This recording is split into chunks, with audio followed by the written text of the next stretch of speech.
What is going on, everybody, and welcome back to, I think this is number 4 of Quarantine Are You Serious? So, we're all social distancing, doing what we got to do, but we're still, the show must go on. Show must go on. So, we got me, Trystan, Mr. Browning here. And today we're going to do a little fun topic.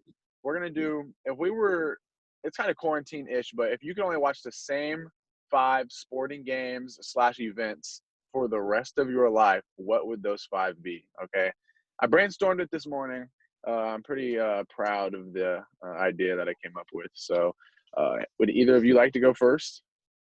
Go I'll ahead, go. Tristan. I'll start with, I'm gonna go soccer related first here. My favorite soccer team, Chelsea, when they won the Premier League, they had a 1-0 win. I think there was like 10 games left in the season. They absolutely dominated.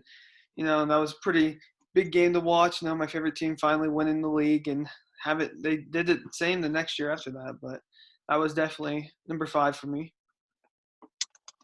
Okay, my number 5 is the 2018 Elite Eight KU versus Duke. Beating Yeah, Duke, that's a good one. beating Duke is always so fun. When you beat Duke to go to the Final Four, it's even better. And even if you're not a KU or Duke fan, that was just a great college basketball game when the stakes were high, players making big time plays, both sides. Marvin Bagley was great for Duke. So was Trevon Duval, and then Malik Newman was so good for KU in that game. And that team really wasn't one of KU's best, Bill Self's best even, but they found a way to get to the Final Four, which I was happy for Devontae Graham and Svi to get there. Absolutely. And okay, my number 1 here is I have Game Well, you're 7. good. Number five first. Well, yeah, I'm just gonna go on my. Oh, so you want me to go for my 5-1. 5-1. Okay. So my 5 would be the 2018 Rose Bowl game with Oklahoma and Georgia.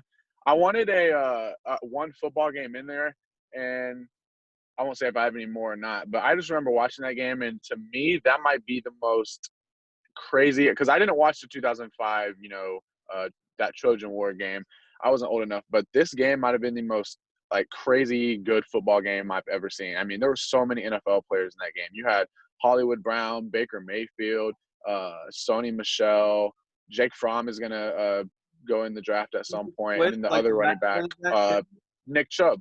Nick Chubb was in there too. Okay, yeah. Absolutely. DeAndre Swift, I want to say, and there was a linebacker for the Bears who played for Georgia who was really good. It was a crazy game. I just remember they went to overtime, I want to say, and it was insane.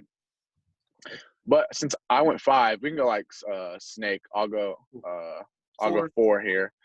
My 4 is the 2016 season game between OKC and Golden State. It was a regular season game. I don't know if you remember, but Curry hit a shot from half court to win that game. Yeah. And So inspirational. it's kind of nerdy that I have a regular season NBA game on there, but those games, they're just, I don't know. I watch them over and over again, and they just never get old to me, especially that one. That was a fantastic game. Let me ask you a question real fast along those lines, just to sidetrack briefly. Play the what-if game, and if Oklahoma City would have beaten Golden State in the Western Conference Finals, would that have been 2015? Is that right, or 2016? 2016. What would have changed? Would the whole dynamic have changed? I think everything would be different right now. I think Kevin Durant might still be in Oklahoma City. Definitely would be. For being honest, and probably Westbrook as well. Westbrook would probably be there as well, and they might even have another guy there. I don't know. They might have beaten Cleveland that year. I would have picked them to beat Cleveland. I thought whoever came out of the West would have been better. But anyways, I digress. That was just a question I had for you guys. It's always yeah. That's a crazy what if. I mean, that could have changed everything. My Kawhi fixed it all. Right. My number 4 is Game 6 of the 1998 NBA Finals when Michael crossed up Byron Russell to give the Bulls their second three-peat, which was actually the last game he ever played for the Bulls. I would pick that game, which also, by the way, this Sunday is the last documentary comes out on ESPN. The first 2 episodes come out, and they'll show them every Sunday until the middle of May. Thank goodness they pushed that up. If I can interrupt you, I've been watching so many Jordan highlights recently. And it's almost to the point where now that I've watched him, I'm not gonna say I'm not gonna make the debate Are you anymore. gonna say I it? just Are you gonna go there? no, You I'm not gonna go there? say it. LeBron is still my favorite player of all time, but I just cannot say one of them is better than the other. I just gotta appreciate that greatness. I was watching when he played the Knicks, and him and Pippen were going at Xavier McDaniel. I was like, dude, this is insane. But I'm so excited for that documentary. Oh, it's going to be – and like I said, with everybody quarantined and there's nothing else to watch, I'm glad they were able to expedite that so we can watch it earlier. Did anybody watch Horse? No. No. I didn't either. Okay. I heard it was awful. But I bet it was brutal, yeah.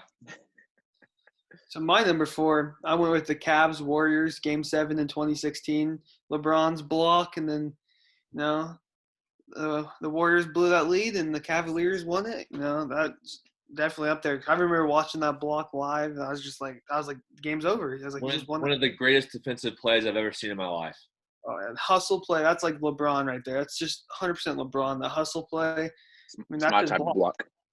Yeah, it's your type of block. on your little brother. Alrighty. So you're going again, Number 3 now. So my number 3, I went with K-State versus KU with Jara's windmill dunk at the end. I thought that game, hey, I could watch that over and over. What a troll move that is, gosh. I mean, that's probably one of the greatest K-State wins of all time, honestly. Well, you've only had 4 of them, so yeah, it probably was, I guess. I think I've been alive for, 2 of them? My number 3 is the final round of the 2019 Masters when Tiger Woods rallied to win a major that nobody ever thought was going to happen. Even after he won the Tour Championship the previous year, to think that he'd win a major championship ever again after essentially being bedridden for almost 2 years. We had this discussion last year, Koby, with Connor and Brian, that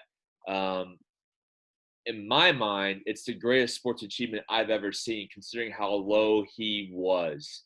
He was ranked 300 something. Oh, it was lower than that. But he couldn't even walk. He couldn't go out and play with his kids.